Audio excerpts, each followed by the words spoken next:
সারা দুনিয়া আমরা প্রেম খুঁজে বেড়াই, আমরা কেউ জানি না আসল প্রেম কোথায় পাওয়া যায়।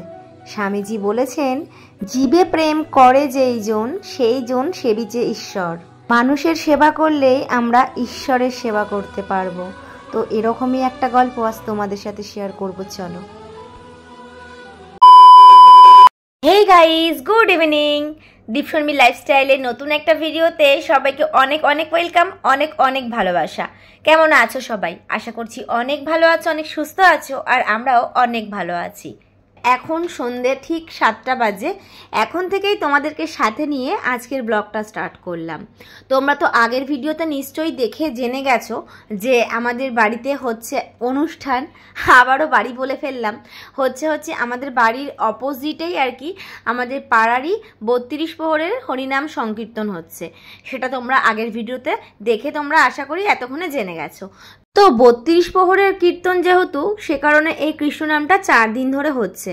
তো তোমাদেরকে গত 2 দিনের ভিডিও আমি তোমাদের সাথে শেয়ার করেছি, কিন্তু তারপরের 2 দিন তোমাদের সাথে আমি কোনো রকম ব্লগ শেয়ার করিনি। আর আজকে যে ভিডিওটা শেয়ার করছি এটা হচ্ছে তৃতীয় দিন, মানে তৃতীয় দিন রাত্রেবেলা থেকে তোমাদেরকে ভিডিওটা শেয়ার করছি। তো দেখো, এই যে রাত্রেবেলায় নিয়ে বসে পড়েছি, কত সবজি দেখতে পাচ্ছ এখানে কাটতে বসেছি। আসলে কালকে হচ্ছে লাস্ট দিন, মানে 4র্থতম দিন কালকে। আর কালকে ওই কীর্তনের দলদের আর কি খাওয়ানোর ব্যবস্থা আমাদের বাড়িতে করা হয়েছে। তো সে কারণে যেহেতু প্রচুর লোক খাবে, প্রায় 30-40 জনের মতন মানে আমাদের আয়োজন করা হয়েছে। তো সবার সবজি কেটে রান্না করতে সকালে কিন্তু একা হাতে অনেকটা সময় লেগে যাবে। তো সে কারণে আজ রাত্রেবেলায় আর কি সব কিছু কেটে রাখছি। আর এই যে দেখতে পাচ্ছ যে এখানে আমার শাশুড়ি মা রান্না বান্না করছে। তো এটা হচ্ছে কিন্তু পরের দিনের সকালের ভিডিও, মানে ওই তৃতীয় দিনের ভিডিওটা আমি ওখানেই শেষ করেছি। তারপর আর কোনো রকম ভিডিও শ্যুট নেওয়া হয়নি, আসলে ভুলে গেছিলাম। তো এটা হচ্ছে পরের দিন সকালবেলায় ঠিক 8টা। তো এই সময় দেখো আমাদের অলরেডি কিন্তু অনেক রান্নাবান্না হয়ে গেছে। আর এই রান্নাবান্না কিন্তু সব মা একা হাতেই করছে। তো সেজন্যই আর কি এত সকাল সকাল বসিয়ে দেওয়া হয়েছে। তো খাবার মেনুতে কি কি ছিল সেগুলো তোমাদের সাথে না হয় পরেই শেয়ার করবো।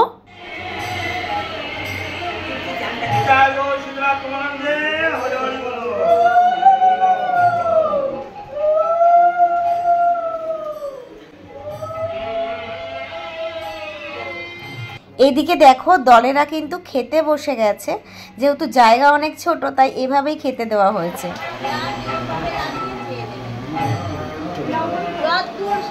আমরা চেষ্টা করব। এই দেখো, এটা একটা মাসি হয়, মানে মায়ের বান্ধবী। তো এই মাসিকে ডাকা হয়েছে একটু সার্ভ করে দেওয়ার জন্য, যাতে কিনা একটুখানি মানে হেল্প হয়, তাড়াতাড়ি হয় আর কি। আর তোমাদেরকে মানে এত তাড়াহুড়ার মধ্যে রয়েছি যে তোমাদের সাথে মেনুটা না শেয়ার করতেই ভুলে গেছি। চলো এক ঝলক আমি বলে দিই। তো করা হয়েছিল হচ্ছে উচ্ছে লাউ দিয়ে ডাল, তার সাথে চিপস, এঁচোড়ের তরকারি, পনিরের তরকারি, পায়েস, চাটনি, মিষ্টি, পাঁপড়। বুঝতেই তো পারছো, এদের তো একটা শিডিউল করা থাকে না, টাইম অনুযায়ী এদেরকে নামতে হয়, নাম কীর্তন করতে হয়। তো এদের টাইম অনুযায়ী না তাড়াতাড়ি খেতে দিতে হয়েছিল, মানে 1টার মধ্যে দিতে হয়েছিল।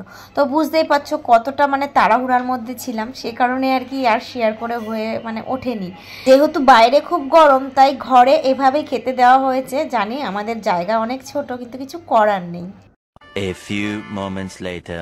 গাইস, কতটা শুনতে পারবে জানি না, তবে রেডি হলাম একটুখানি। এডিট করতে গিয়ে দেখছি কিছুই সেভাবে শোনা যাচ্ছে না, তাই আমাকে ভয়েস ওভারই দিয়েই চালাতে হচ্ছে। যাই হোক, আমি এটাই বলছিলাম যে আজ অনেক বড় একটা ইচ্ছে পূরণ হলো। মানে অনেক দিনের ইচ্ছে ছিল একটু বৈষ্ণব সেবা দেওয়ার, তবে সেটা তো সম্ভব নয়। তাই আর কি এদেরকে খাইয়ে আর কি একটু মন থেকে শান্তি পাওয়া গেল। তবে এটা যে আমার ইচ্ছে ছিল এটা বলবো না, এটা ছিল হচ্ছে আমার ঠাকুমা শাশুড়ির ইচ্ছে। আর তার সাথে তো ফ্যামিলির সবাই হেল্প করেছে, বুঝতেই পারছো।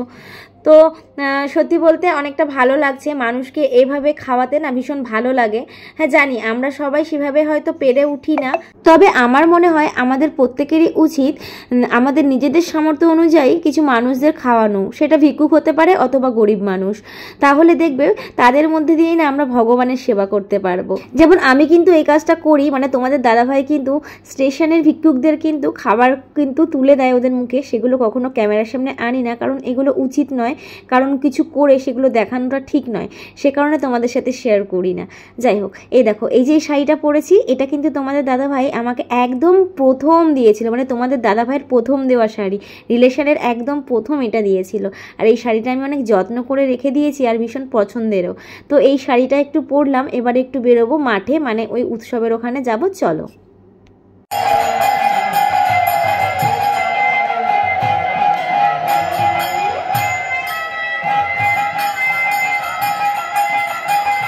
এখানে এসে দেখছি সন্ধ্যা আরতি হচ্ছে, আর এখানে সন্ধ্যা আরতি হয় ঠিক 8:30টার সময়।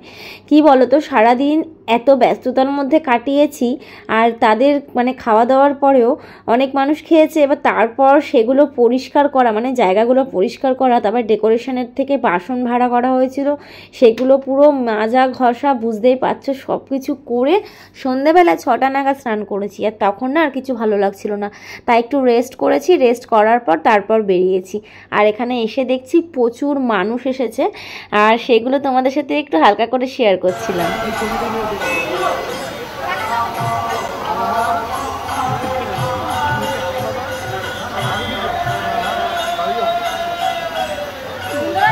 প্রত্যেকবার এই কীর্তনে কিন্তু আমি তিলক পড়ি, কারণ তিলক পড়তে কিন্তু আমার ভীষণ ভালো লাগে। তোমাদের কারোর ভালো লাগে তাহলে কিন্তু কমেন্টে জানিও। আর এবারে না পড়াই হয়নি, তাই তোমাদের দাদাভাইকে বললাম চলো ওখানে যখন কাকা পড়াচ্ছে তাহলে পড়ে আসি। আর এটা হচ্ছে একটা কাকা হয়, তো আমাদের সাথে এনারদের মানে এনার রিলেশন খুবই ভালো, আমাদের বাড়িতে আর কি আসে, ওই আত্মীয় মতন হয়ে গেছে। তাই এই কাকার কাছ থেকে একটু তিলক পড়ে নিলাম। আর তার মধ্যে দেখা হয়ে গেছিলো আর এক কাকার সঙ্গে, তো ওই কাকাও আর কি এখানে এসেছিল। তো আমায় বললো বৌমা কিছু খাও, তো আমি বললাম কি খাবো, এত প্রত্যেকদিন নিরামিষ খেয়ে আর ভালো লাগছে না, আমিষ কিছু খেতে পারি। তাই তোমাদের দাদাভাই বললো তাহলে এখানেই দাঁড়িয়ে খাও, লুকিয়ে খেয়ে যাও, কারণ এদিকে গেলে মা দেখবে, আর মা দেখলে তখন রাগারাগি করবে। তো সেজন্য এখান থেকে লুকিয়ে লুকিয়ে একটা রোল খেয়েছিলাম, যেটা কিন্তু ওই কাকাই স্পন্সর করেছিল।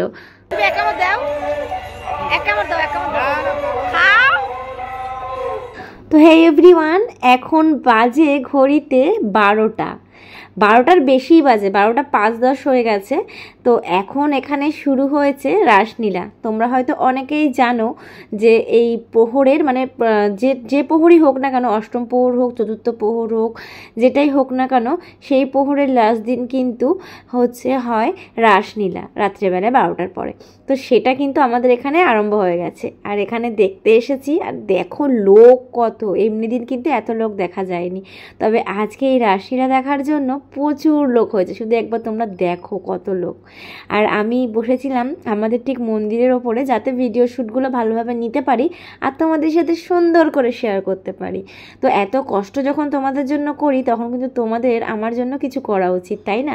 আর সেটা কি, তোমরা ভালো ভালো লাইক করবে আর সুন্দর সুন্দর কমেন্ট করবে, যাতে কিনা আমার ভিডিও করার ইচ্ছেটা আরও বেড়ে যায়, কারণ তোমাদের একটা কমেন্টে কিন্তু আমি প্রচুর প্রচুর মোটিভেট হই। যাই হোক, তোমরা একটু রাসলীলা এনজয় করো।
কেমন লাগলো বলো রাসলীলা? তো এই যে শিবের পার্টটুকুই তোমাদের দেখালাম, কারণ উনি কিন্তু ভীষণ ভালোভাবে আর কি পার্ট করছিলেন, যেটা দেখতে ভীষণ মজা লাগছিল, খুব ভালো লেগেছে। তো সেই জন্য তোমাদের সাথে শেয়ার করলাম। আর এখন রাসলীলা ভঙ্গ হয়ে গেছে, আর দেখলে তো শিবের সাথে কত সুন্দর আমি একটুখানি কোলাকুলি করছিলাম।